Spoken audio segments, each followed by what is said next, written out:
Welcome to Online WHS Tutorials. In this tutorial, you will learn how to use one of the major features in the system, the incident section.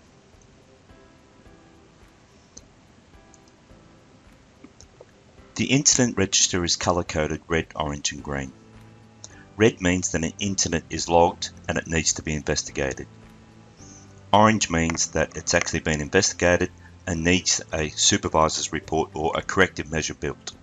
And green means that it's fully up to date.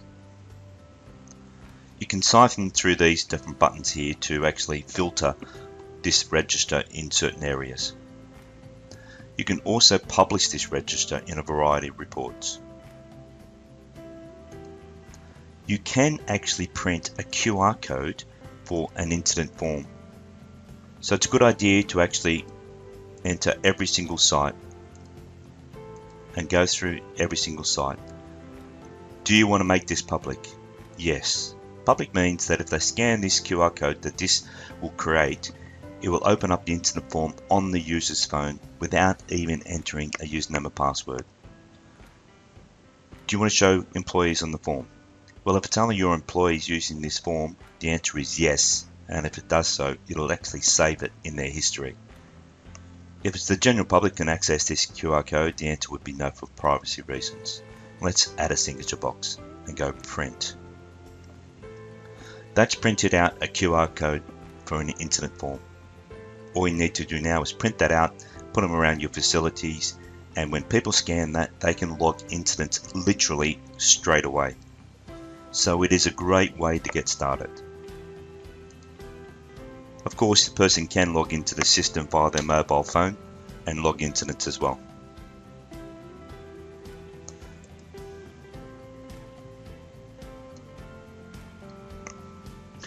The incident form itself is a comprehensive but very easy to use form.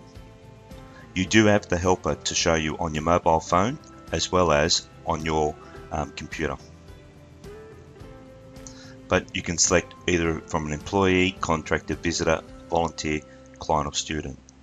This will pick up your volunteer register, but when you actually select that, you can enter those in there. If they're not in there, well, it's a good idea for, say, for example, you add them as a visitor, put them in this form here, and then enter them later. Let's select employee. You can go through the process here. Again, the helper can take you through the process. You've got these incident types. Some are preloaded inside the system, and the ones that are preloaded, you'll see that also brings up, say for an example here, we select the behavioral, it'll bring up behavioral form. If I select, say for an example, vehicle, it'll bring up a vehicle form. One of the great things about this feature is you can actually add to this list by selecting this green button. You can also take items out of that list that you've entered inside there. Some of them you cannot take out because they're preloaded with designated forms. Fill in this date, complete the form, and once that's completed, save and update, it'll go to the next page. The second part of the form will actually go through the nature, body parts and mechanisms and so forth of that incident. There are preloaded ones, but you can actually add your own to the list. And the same for the chosen body parts. So you can go through here. If there was no injury, you can just select no injury, no body part. You can select whatever it may be. Submit. It'll go into the system as read. If you've set an email alert for the site that this incident occurred at, then that person who's been set for that alert at that site will receive an email alert. If you wanted to know how to actually do an investigation, you can come actually down here, how to do an investigation, and the system will actually take you step by step on what to do. Select the red icon. You can bypass the incident if it's something minor that doesn't need investigating, but this one we're going to go through. So you can actually go through here and fill in the form. You'll see that the red asterisks are highlighting that something needs to be undertaken. So they're mandatory fields. select if it's workers' compensation or public liability, and then either use this help guide or use the other helper, and you can go through here step by step and work your way down the contributing factors.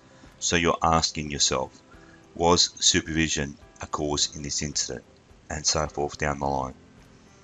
And then you can do the same thing for the corrective measures to identify not only how it actually could the incident occurred, but also how you can actually reduce the likelihood of that incident reoccurring. Make a person responsible and then submit. Once you've done that, it'll go orange inside the system. It'll highlight here first aid, medical treatment, ambulance or hospital.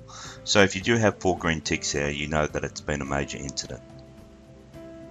You can actually upload supporting material here, so it might be doctor's certificate or whatever it may be, medical certificates in here, just so you got it all recorded in one spot. It'll go orange. Again, you could go to the helper and it will take you through the next step. But here's where you're going to develop a corrective measure to reduce the likelihood of this incident occurring. You can go through here, fill this in. If I select this icon here, and if a person has had time off work or needs time off work, this will automatically pick up the return to work register and insert this incident into that section as read.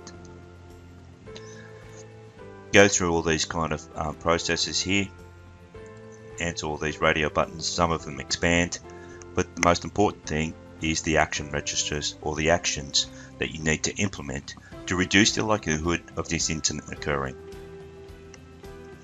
You can enter the action in, make a person responsible by due date, and you can enter as many actions as you wish.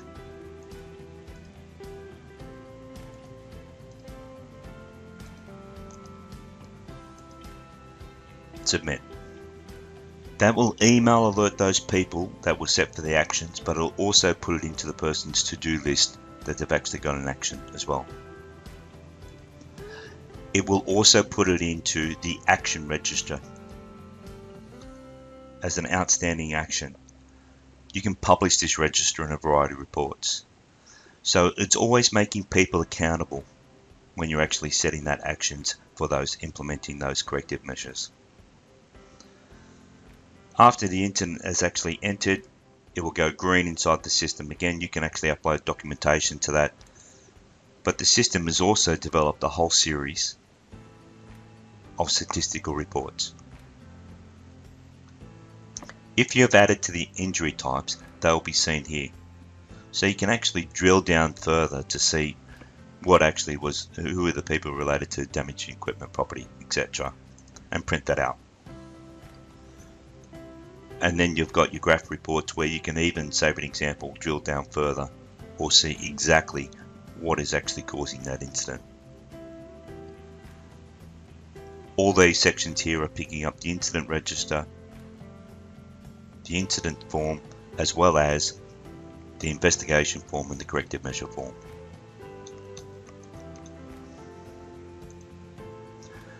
The incident form is also linked to the plant and equipment section. So plant and equipment section, you'll see that there'll be an incident button here that links to that form via this one QR code. So you can print out a QR code for an incident itself, but it's a good idea. So for an example, we've got a plan item, it's already got the link to the incident form inside here.